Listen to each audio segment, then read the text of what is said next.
नमस्कार दोस्तों, कैसे हैं आप। उम्मीद करता हूँ बहुत बढ़िया होंगे। दोस्तों, मैं हूँ एनपी सुशील और आप इस वक्त देख रहे हैं शैक्षणिक चैनल नागा 3am @333। दोस्तों, सफलता न रूप देखती न रंग, उसकी सबसे खास बात यह है कि वो मेहनती पर फिदा हो जाती है और आलसी से जुदा हो जाती है। तो दोस्तों, इसी वाक्य के साथ आज मैं फिर से उपस्थित हूँ एक नए सफलता की कहानी लेकर। आज जो कहानी है वह सच्ची कहानी है। हाँ, उस कहानी में जो नाम इस्तेमाल किया गया है वह नाम उसका रजिस्टर्ड नहीं है। तो लेकिन कहानी सच्ची है। दोस्तों, एक बच्ची का जन्म एक होम ट्यूटर के घर में होता है। वह सबसे बड़ी होती है और जैसे जैसे वह बड़ी होती जाती है उससे पता चलने लगता है उसके अभिभावक को कि यह बच्ची कुछ खास करने वाली है। कहते हैं ना कि मॉर्निंग शोज द डे। बचपन में ही कुछ ऐसी बातें होती हैं जो उसके सफलता के बारे में बता देता है। तो बच्ची के पिता चूंकि एक ट्यूटर थे जो घर घर जाकर बच्चों को पढ़ाते थे और उससे जो उपार्जन होता था उससे अपने घर का खर्च चलाते थे। दोस्तों, बच्ची बढ़ती है, नामांकन होता है स्कूल में। पिता की आय उतनी अधिक नहीं होती है, फिर भी वो शहर के सबसे नामी स्कूल में बच्ची का नामांकन करा देते हैं और बच्ची की पढ़ाई शुरू हो जाती है। वह बचपन से ही साहसिक कहानियां सुनने में या पढ़ने में बहुत विश्वास रखती है। फिर धीरे धीरे वह बच्चों की जो किताबें होती हैं, कहानियों की किताबें, वो किताबें पढ़ने लगती हैं। जिनके पास भी किताबें होती हैं, साहसिक लोगों के, ऐतिहासिक लोगों की, कुछ ऐसे गरीब लोगों की जो जीवन में सफल हुए हों, ऐसे गरीब लोगों की जो बाद में बहुत अमीर हुए हों, ऐसे गरीब लोगों की कहानियां वो पढ़ना पसंद करती हैं जो आईएएस आईपीएस बनी हो या बना हो। ऐसे कहानियों में उसे विशेष दिलचस्पी होती है और खोज खोज करके ऐसी कहानियों को पढ़ती है और उससे प्रेरणा लेती है। बच्ची बढ़ करके 6th क्लास में चली जाती है। जब 6th में जाती है तो एक बहुत ही गरीब लड़का होता है जो आईएएस कंप्लीट करता है। उसकी कहानी भी वह पढ़ती है और उसी समय वह निश्चय कर लेती है कि वह भी आईएएस बनेगी। उसका एम फिक्स हो गया। वह इस एम को किसी से शेयर नहीं करती है, मन में रखती है कि वह आईएएस बनेगी और कुछ नहीं। इसी दृढ़ निश्चय के साथ वह अपना स्टडी चालू रखती है। इसी बीच उसके घर एक भाई का जन्म होता है। फिर अगले 2 वर्षों के बाद उसके घर में एक बहन आ जाती है।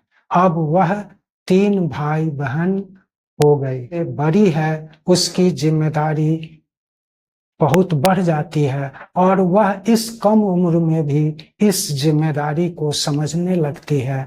वह खूब मन से पढ़ती है, खूब मेहनत करती है और फॉलो करते हुए उसके भाई बहन भी पढ़ने में दिलचस्पी लेने लगते हैं।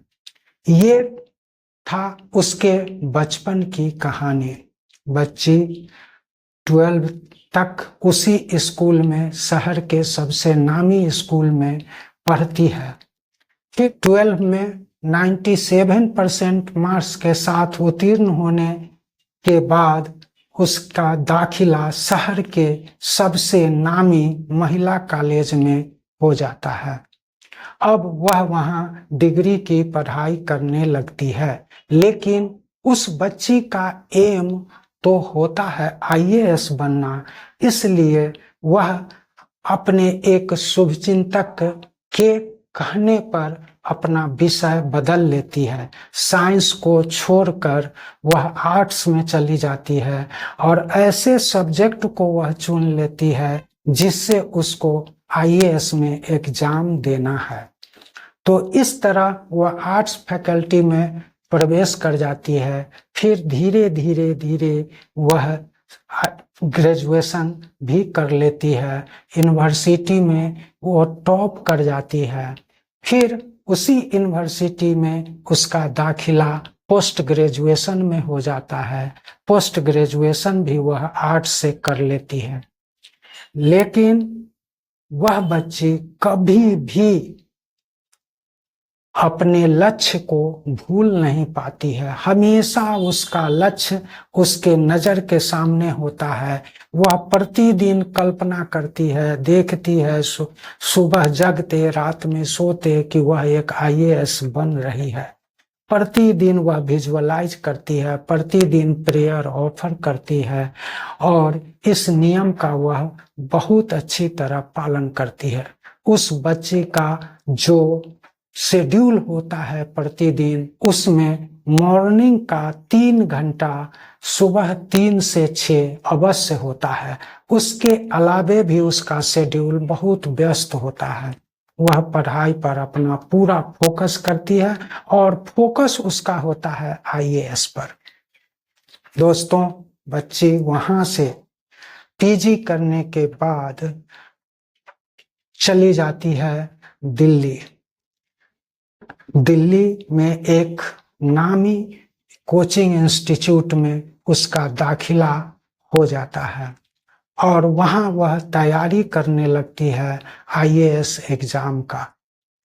इधर उसके दोनों भाई बहन भी धीरे धीरे बड़े होते जाते हैं और वो दोनों भाई बहन भी उसी नामी स्कूल में पढ़ रहे होते हैं। गार्जियन की आय बहुत कम होती है। आप कल्पना कर सकते हैं कि जो होम ट्यूटर हैं, घर घर जाकर पढ़ाते हैं, उनकी आय क्या होगी। फिर भी गार्जियन चूंकि शिक्षित हैं, शिक्षा का महत्व जानते हैं, वो अपने बच्चों को सिर्फ और सिर्फ तालीम देना चाहते हैं, उच्च शिक्षा देना चाहते हैं। वो बच्चे जिस योग्य है उस योग्य उसको बनाना चाहते हैं। तो निश्चित रूप से कभी कभी इस व्यवसाय में तनाव तो होता ही है, क्योंकि जब होम ट्यूटर हैं, दूसरा कोई काम नहीं है, तो आमदनी का एकमात्र स्रोत वही रहता है और इधर बच्चों को पढ़ाना भी है। ऐसी स्थिति में धीरे धीरे उनके ब्रेन में कुछ बीमारी हो जाती है जिसको वो सदा इग्नोर करते रहते हैं। चलिए, बच्ची अब दिल्ली के एक प्रतिष्ठित आईएएस कोचिंग में क्लास कर रही है। 1 साल का उसका क्लास पूरा हो जाता है। उसी साल वह आईएएस के एग्जाम में बैठती है और देखिए उसका लगन, उसके मेहनत का फल कि वह प्रथम प्रयास में ही पीटी और मेंस दोनों निकाल लेती है। लेकिन थोड़ी सी कमी के कारण वह साक्षात्कार में छंट जाती है, लेकिन इसके बावजूद भी उसका प्रयास कम नहीं होता है। वह जानती है, ऐसी बहुत सारी कहानियां पढ़ चुकी है, इसलिए उसको पूरा विश्वास है कि नेक्स्ट अटेम्प्ट में वह इसे निकाल लेगी और 3 गुने 4 गुने मेहनत के साथ वह आगे अगले साल भी तैयारी करना शुरू कर देती है। दोस्तों, वह असफल होने के बाद 3 गुने 4 गुने मेहनत के साथ अगले साल के लिए तैयारी शुरू कर देती है। इसी बीच दोस्तों, उसके साथ एक बहुत बड़ा हादसा हो जाता है। अभी तक तो सब ठीक चल रहा था। उसके पिता को ब्रेन ट्यूमर हो जाता है और उसी वर्ष उनका देहांत हो जाता है। उसके सर से उसके पिता का साया हट जाता है। आप कल्पना कर सकते हो कि उस पर क्या बीती होगी और उसके 2 छोटे छोटे भाई बहनों पर क्या बीती होगी, उसके मां पर क्या बीती होगी। कोई दूसरा आमदनी का जरिया नहीं। इसे कहते हैं संघर्ष। दोस्तों, जीवन में हर व्यक्ति के सामने चैलेंजेस आता है। चैलेंजेस नहीं आए तो जीवन पता ही नहीं चलता, नीरस हो जाता है। वह इस बात को भली भांति जानती है, लेकिन अब करे तो क्या, अब उसका खर्च कैसे चलेगा। उस समय दिल्ली में रहकर पढ़ाई करने में कम से कम तो 7 से 8 हजार रुपये प्रति महीना का खर्च था। जिसकी निगाहें हमेशा गोल पर होती है, ऐसे लोगों को कोई न कोई मददगार ईश्वर भेज ही देते हैं। ऐसे लोगों के लिए कोई न कोई मददगार ईश्वर भेज ही देते हैं। उसको भी एक मददगार जो शुरू से ही उनके पिता के साथ थे, अब खड़े हो जाते हैं उसकी मदद के लिए और उसके पढ़ाई का सारा खर्च वहन करने लगते हैं।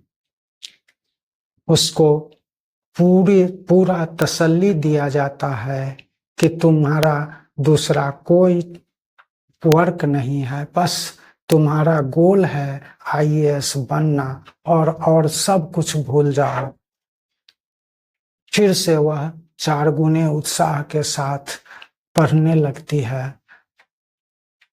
इसी बीच में दोस्तों, चूंकि उसको एक लिमिट पैसा प्रति महीना मिलता है, तो वह जो है अब इतने ही पैसे में उसको गुजारा भी करना है। वह प्रतिदिन अपने खाने का जो है शेड्यूल है, जो पहले मेस में खाया करती थी, अब वह अपना खाना स्वयं बनाने लगती है और प्रतिदिन सिर्फ सुबह शाम खिचड़ी बनाकर खाती है। एक जोड़ी कपड़ा में वह पूरा साल गुजार देती है। एक चप्पल लेती है, वो चप्पल भी कभी कभी टूट जाता है, तो वह जो है बिना चप्पल के ही पढ़ने चली जाती है, लेकिन पढ़ाई को एब्सेंट नहीं करती है। बिना चप्पल के भी वो कई बार गई है, बड़ी मेहनत से तैयारी करती है। नेक्स्ट ईयर वह तीनों निकाल लेती है, पीटी, मेंस और इंटरव्यू। और उतना ही नहीं, उसका रैंक 200 में आ जाता है, टॉप 200 में उसका रैंक आता है। वह बन जाती है आईएएस। ये कहानी उस लड़की की है जिसका घरेलू नाम आरती है। लेकिन रजिस्टर्ड नाम कुछ और है। तो हम केवल उसके घरेलू नाम को ही इस्तेमाल कर रहे हैं, उसके रजिस्टर्ड नाम का इस्तेमाल नहीं कर रहे हैं। उसकी नियुक्ति पहली बार बिहार के छोटे से जिले में होता है। फिर अपनी मेहनत और लगन से वह बढ़ते जाती है और आज वह एक बहुत बड़े जिले में वहाँ के कलेक्टर हैं। तो ये थी दोस्तों आरती के जीवन के संघर्ष की कहानी। तो दोस्तों, जिसने खुद को खर्च किया है, जमाना उसी को गूगल पर सर्च किया है। तो दोस्तों, मिलते हैं फिर से एक सफलता की नई कहानी के साथ कल। आज के लिए नमस्कार, जय हिंद, जय भारत।